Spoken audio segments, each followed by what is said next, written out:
Hey guys, I am here with the 2022 INFINITI QX55.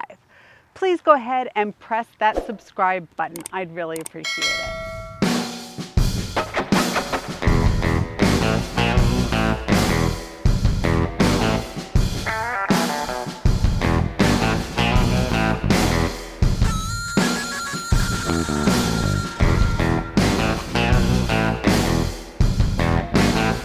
QX55 is what they call a crossover coupe. So that is to compete with the X4 from BMW, which in my opinion is phenomenally ugly.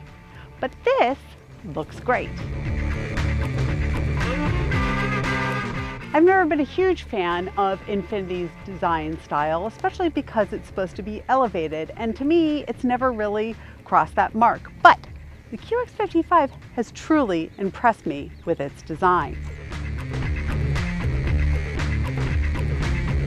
The sticker on this vehicle is 58975, which is at the highest end for the QX55. That's a little pricey for an INFINITI, but let's see if it deserves it. Under the hood, I've got a 2-liter VCT engine. That is variable compression turbo. And the engine is producing 268 horsepower and 280 foot-pound of torque. In my opinion, it's just not enough. Sure, I'm getting 21 miles to the gallon, but that just isn't enough to make up for the lag in performance that I feel when I'm going uphill in this vehicle. And for such a little car, it's got plenty of storage, really all you need. Let's talk about access point for this trunk. I'm not going to tell you how long it took me to figure this out, but the button is right here. And once inside, you've got a really spacious trunk. Doesn't necessarily have a whole lot of height, but for most people, this is going to be plenty of room. Power liftgate. In my opinion, the best thing about this vehicle is the interior. Come with me, I'll show you what I mean. Okay, some of the specific things that are working for me in this interior. One, the combination between just enough road feel and very little exterior noise was absolutely perfect. It felt like luxury. The other thing I really liked is all of the touch points felt very elevated, which hasn't always been true for INFINITI.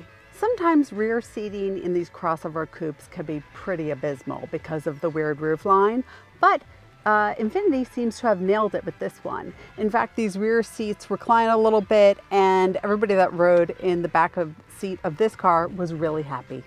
Guys, this interior is so special. The ergonomics are fantastic. The design is really nice and clean. It's very, very easy to drive, but more importantly, it creates this sense of a personal oasis. I know that sounds super cheesy and it feels weird coming out of my mouth, but that's the only word I can use to describe it because I felt so comfortable in this car. I really, really looked forward to just sitting in it. A few drawbacks with the interior. I mean, come on, man. Let's have a charging pad. Surely you can pull that off. Secondly, there are 2 screens. Do we need 2 screens? I don't think so. When I plugged in my phone for CarPlay, it was on both screens, and that was kind of stupid. Otherwise, they nailed it. In terms of the drive, we've got a good news, bad news situation. So the good news is it's standard all-wheel drive, and the direct adaptive steering feels quite good. In fact, I really like the road feel in this vehicle. The steering felt really tight, suspension was good, and I love ProPilot Assist, which is the Nissan INFINITI driver assistance package, which we get on the freeway and you press the button and it's so easy. It's fantastic. It goes from stop to start, so you don't have to worry about anything when you're stuck in traffic. It's fantastic. In the category of luxury crossover coupes, I think the INFINITI QX55 really stands out.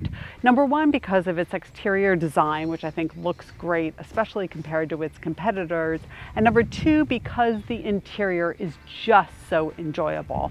If you have very aggressive driving on your agenda though, this may not be the vehicle for you, but for around town and in flat areas, you're going to be very happy with this vehicle. It may just be the car for you. Thanks so much for watching. Please go ahead and push that subscribe button and let me know what you think in the comments.